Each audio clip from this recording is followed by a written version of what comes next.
apologize for reading, but it shouldn't be a problem. Welcome to the channel. I'm Mark. This is Life's Too Hard. That's why I wrote these books.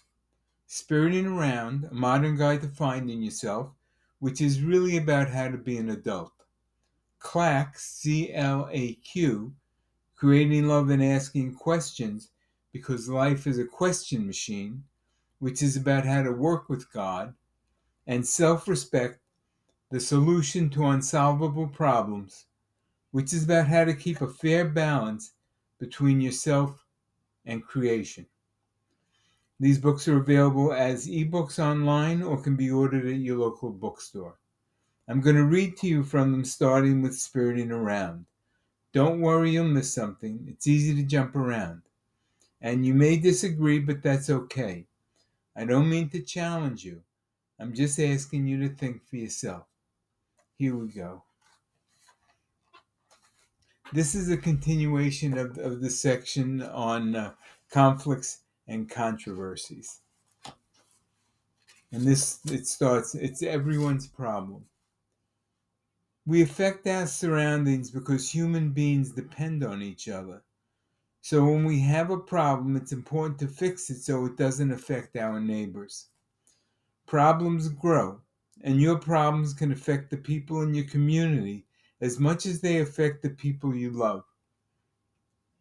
And you can't avoid your responsibilities to either of them.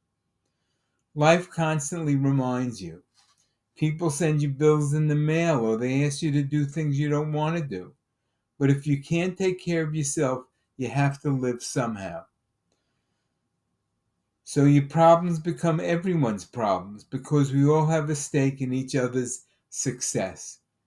And everyone counts. When you're drunk or high on drugs, your life stays in gear, but there's no one to steer it. It has no direction without your intention where to go with it. In oblivion, your life can swerve into any obstacle and you won't be able to stop it. And when you start off track, life's even harder as today's fast pace and competition leave you behind. But self-medication isn't the answer when you're looking for confidence.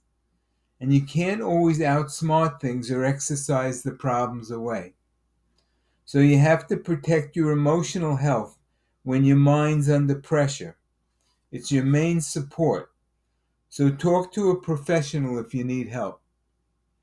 Your decision to seek a counselor's advice makes good sense when you're overwhelmed.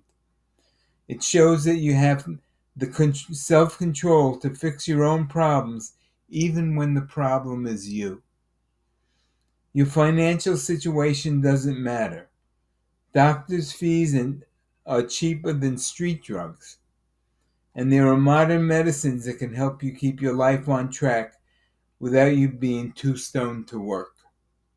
So it's important to find a doctor who can diagnose you and prescribe the right treatment. Then you can work through your everyday problems like everyone else. Needing psychological help is not a shameful weakness. So grow up.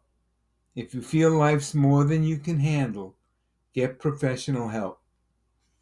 Next section, face to face with peer pressure. In life, we all want answers.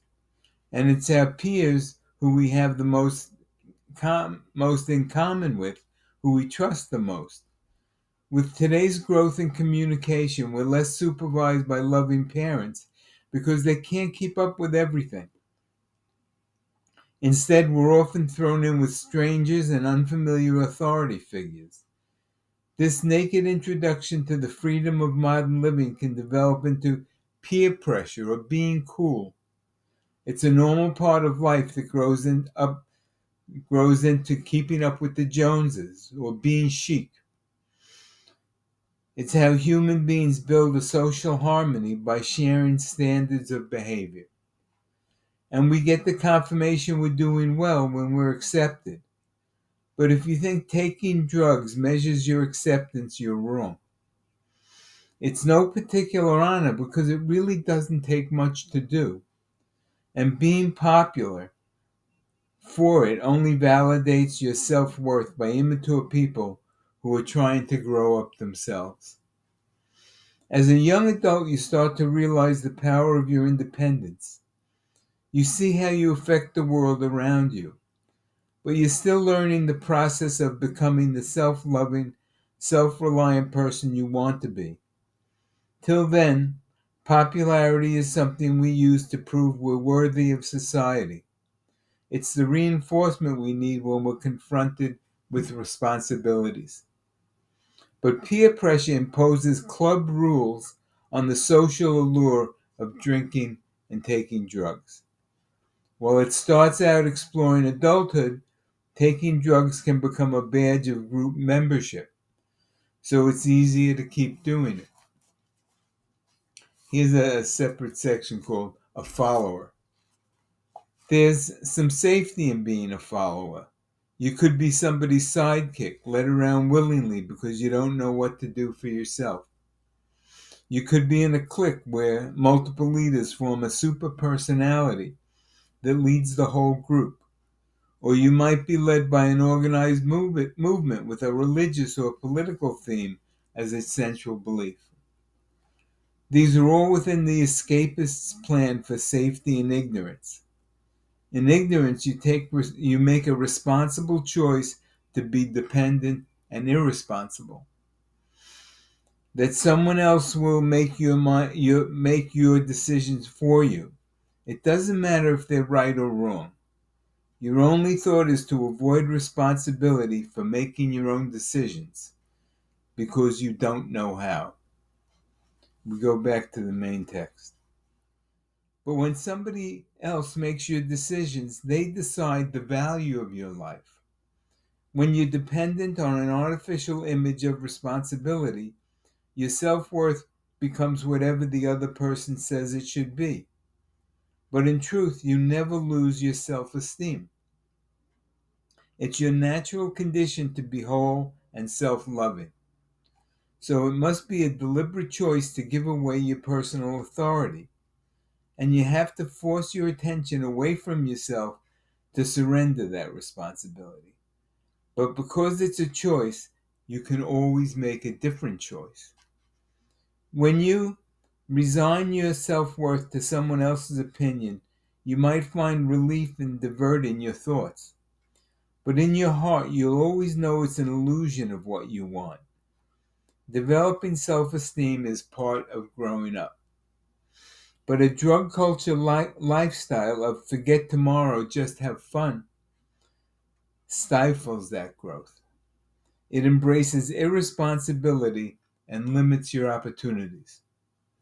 Drugs set you adrift on life's strange currents, but without a captain or destination. And they suppress the inner fire of God's consciousness that we're trying to make part of our lives. When you're on drugs, life's untended problems haphazardly work themselves out, and there's no telling where they'll take you. It's usually far from where you started and much farther from your goals than if you had sought out sober guidance at your moments of decision. Whatever happens, you're still responsible for your life.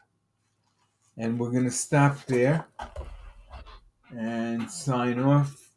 Thanks for spending some time with me. I hope you found it worthwhile. I hope you were intrigued and inspired. I enjoy sharing what I spent my whole life learning. Now I pass it along to you so you can make your life easier. I appreciate your comments and suggestions. Remember to subscribe. Hope to see you all next time. All the best.